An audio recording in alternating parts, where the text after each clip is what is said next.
આજે પણ ઘણા લોકો રક્તદાન કરતા પહેલા અચકાતા હોય છે, ત્યારે અમદાવાદના રહેવાસી 64 વર્ષીય ભરતભાઈ પટેલે અત્યાર સુધીમાં 136 વખત રક્તદાન કરી સમાજમાં લોકો માટે પ્રેરણાસ્ત્રોત વ્યક્તિ બની ગયા છે. હું ભરત શંકરભાઈ પટેલ, 64 વર્ષની ઉંમર છે.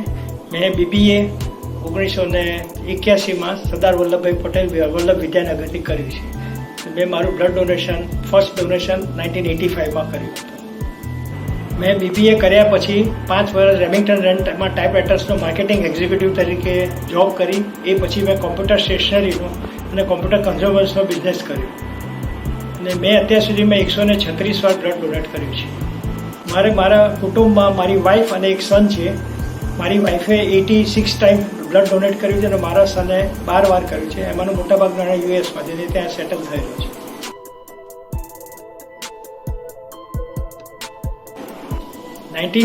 માં સત્યસાઈ બાબાએ blood is liquid love, let it flow in others એવો મેસેજ આપ્યો હતો એમના ડિસ્કોર્સમાં. એ પછી સત્યસાઈ સંગઠને મારા બ્રધર એમાં ડિસ્ટ્રિક્ટ પ્રેસિડેન્ટ હોવાથી અમારા ઘરે જ કેમ્પ કર્યો હતો અને અમારા ઘરે એ વખતે મેં પહેલી વાર મારું બ્લડ ડોનેશન આપ્યું હતું. દર 3 મહિને અમારા ઘરે જ કેમ્પ કરવામાં આવે છે સત્યસાઈ સેવા સંગઠનના બેનર નીચે, અને માર્ચ, જૂન, સપ્ટેમ્બર અને ડિસેમ્બરનો પહેલો રવિવાર ફિક્સ હોય છે. એ વખતે અમારા મિત્ર મંડળ, સગાઓ બધા ભાઈ દર વખતે એવરેજ 40 બોટલ થતી હોય છે. બ્લડ એક જ એવી પ્રોડક્ટ છે કે જે કોઈ પણ ફેક્ટરીમાં બનતા નથી, માનવ શરીરમાં જાતે બનતું હોય છે. તેથી દરેક માણસે બ્લડ, જો પરિસ્થિતિ અનુકૂળ હોય ત્યારે બ્લડ આપવું જોઈએ, કારણ કે અમદાવાદ એક મેડિકલ માટેનું હબ બની ગયું છે. તો રેગ્યુલર ની સર્જરી, હાર્ટ સર્જરી, ગાયનેક, બીજા ઘણા પ્રોબ્લેમ એટલું બધી બ્લડની જરૂર પડે છે અને એની પૂરી કરવા માટે આપણે રેગ્યુલર બ્લડ ડોનેશન કરવું જોઈએ. હું અત્યારે આજના યુવાનોને વિનંતી કરીશ કે તેઓ જો રેગ્યુલર બ્લડ આપવાની હેબિટ કરશે તો જે રેગ્યુલર જે રિક્વાયરમેન્ટ છે બ્લડની એ આપણે પૂરી કરી શકીશું. અને બ્લડ આપવાથી દર 3 મહિને તમારી હેલ્થ પણ તમે સુપરવાઇઝ કરી શકો. કોઈ પણ ડિસીઝ થયો હોય તો વહેલી તકે તમે ડિટેક્ટ થઈ જશે તો તેને નિરાકરણ પણ લાવી શકાશે.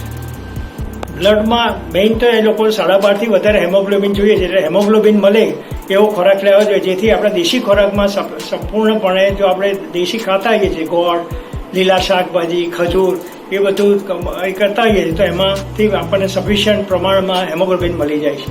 અને બ્લડ આપતા પહેલાં થોડું લિક્વિડ વધારે લેવાનું અને આપ્યા પછી પણ થોડું લિક્વિડ એ કરીએ તો 350થી 400 ml જે બ્લડ જાય છે એટલું લિક્વિડ બેલેન્સ થઈ શકે, તો બીજું કંઈ તકલીફ પડતી નથી.